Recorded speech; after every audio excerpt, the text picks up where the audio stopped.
Hello everyone and welcome. आज की हिंदी कक्षा में मैं कैरल मैम आप सभी का स्वागत करती हूँ। चलिए आइए देखते हैं आज हम क्या सीखने वाले हैं। हिंदी वर्णमाला। आज हम हिंदी वर्णमाला के व्यंजन वर्णों के कुछ और अक्षरों के बारे में जानेंगे। आज के हमारे अक्षर हैं त, थ, द, ध और न। अब हम शब्दों की तरफ बढ़ेंगे। त से तितली। तितली को हम इंग्लिश में बटरफ्लाई कहते हैं। त से तोता। तोता को हम इंग्लिश में पैरट कहते हैं। त से ताला। ताला यानी लॉक। त से तारा। तारा यानी स्टार। त से तकिया। तकिया को हम इंग्लिश में पिलो कहते हैं। तालाब। तालाब यानी पॉन्ड। तालाब को हम इंग्लिश में पॉन्ड कहते हैं। त से ताली। ताली यानी क्लैप। ताली को हम इंग्लिश में क्लैप कहते हैं। तबला। तबला यानी म्यूजिकल इंस्ट्रूमेंट। तेल। तेल यानी ऑयल। इंग्लिश में हम तेल को ऑयल कहते हैं। त से तरबूज। तरबूज यानी वाटरमेलन। त से तस्वीर। तस्वीर यानी पिक्चर और फोटो। इस चित्र में हम देख सकते हैं कि हम त अच्छी तरीके से कैसे लिख सकते हैं। हमारा अगला अक्षर है थ। आइए देखते हैं थ से बनने वाले शब्द। थ से थर्मस। थर्मस को हम इंग्लिश में वाटर बॉटल कहते हैं। थ से थाली। थाली यानी प्लेट। थ से थकावट। थकावट यानी गेटिंग टायर्ड और एग्जॉशन। थ से थैला। थैला यानी बैग। थ से थोड़ा। थोड़ा को हम इंग्लिश में स्लाइट या लिटिल कहते हैं। इस चित्र में हम देख सकते हैं कि थ हम अच्छे से कैसे लिख सकते हैं।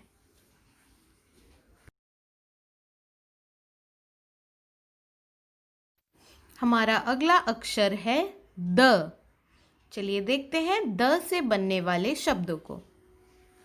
द से दरवाजा। दरवाजा को हम इंग्लिश में डोर भी कहते हैं। द से दीवार। दीवार यानी वॉल।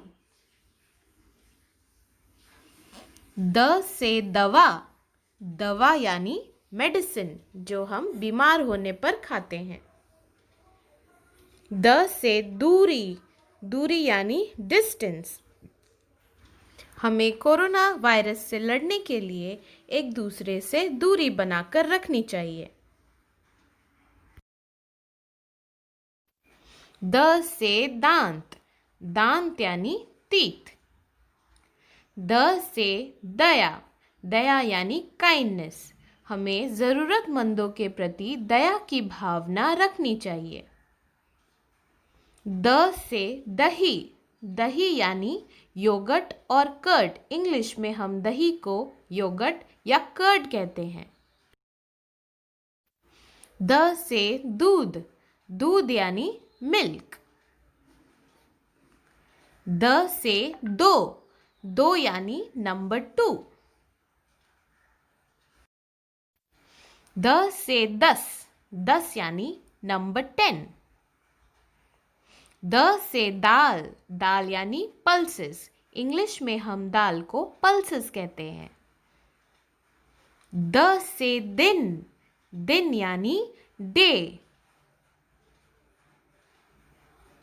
द से दिल, दिल यानी हार्ट। इंग्लिश में हम दिल को हार्ट कहते हैं।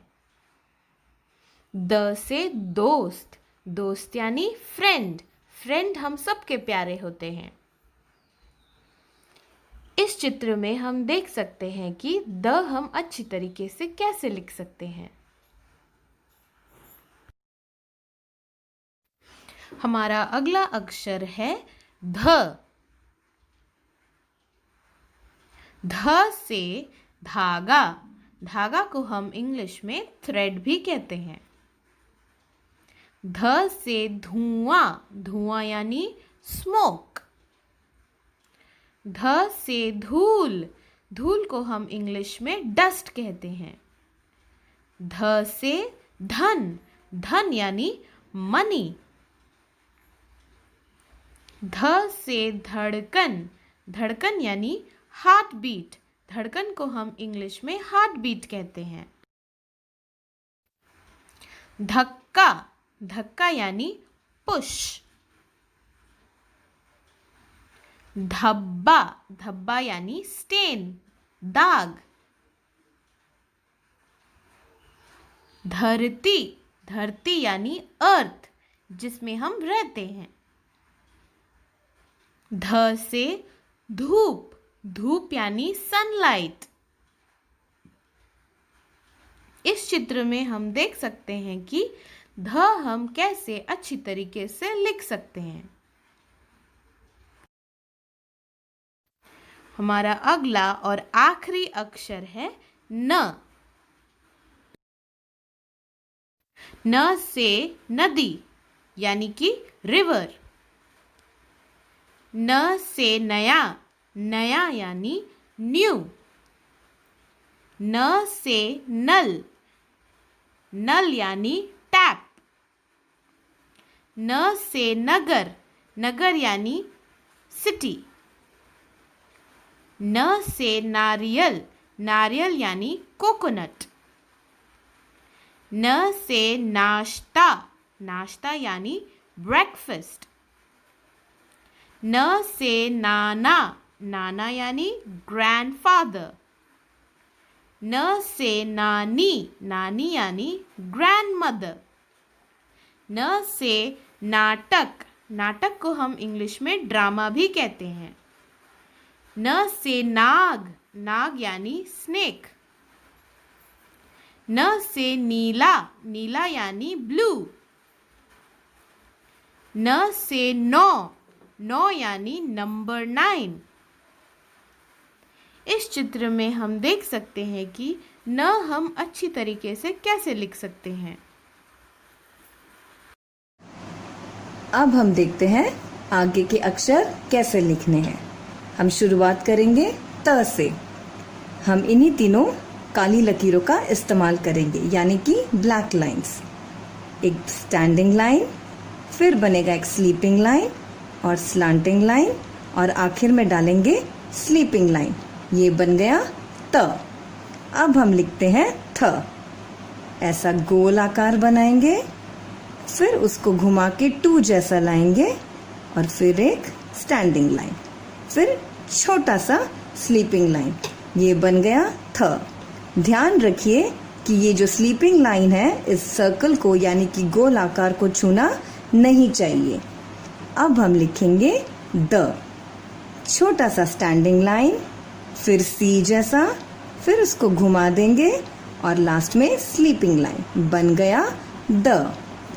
अब हम लिखेंगे ध। ये बना गोल, फिर उल्टा 3 जैसा, फिर एक स्टैंडिंग लाइन और फिर एक छोटा सा स्लीपिंग लाइन। बन गया ध। इसमें फिर ध्यान दें कि ये जो स्लीपिंग लाइन है, इस गोल आकार को नहीं छूना चाहिए। अब हम लिखेंगे न। बहुत आसान है। एक सर्कल बनाइए, फिर सर्कल को छूता हुआ एक स्लीपिंग लाइन, स्टैंडिंग लाइन और आखिरी में स्लीपिंग लाइन। बन गया न। एक बार फिर से पढ़े त, थ, द, ध, न। तो इन अक्षरों को इसी प्रकार लिखने का अभ्यास रोज करें। तो बच्चों, मुझे उम्मीद है कि आपको वीडियो पसंद आया। तो देखते रहिए और सीखते रहिए। हम फिर मिलेंगे एक नए वीडियो के साथ। बाय।